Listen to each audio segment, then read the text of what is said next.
கூந்தல் பழைய நீளம் இருக்குதா, இப்போ பொம்பளைங்க எல்லாத்துக்கும் புருவம் இருக்குதா.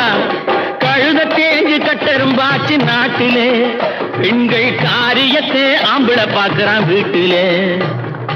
எல்லாரோட என்னையும் சேர்க்க கூடாது, வேலை எது கொடுத்தாலும் செய்வேன் தப்பாது. எல்லாரோட என்னையும் சேர்க்க கூடாது, வேலை எது கொடுத்தாலும் செய்வேன் தப்பாது. சொல்லுங்க. களை எடுக்கணும், விளைய வைக்கணும், கதிரு முத்தின வயல் அறுக்கணும், கட்டுஞ்சுமக்கணும், களமும் சேர்க்கணும், காத்த பார்த்து தூத்தி விடணும்.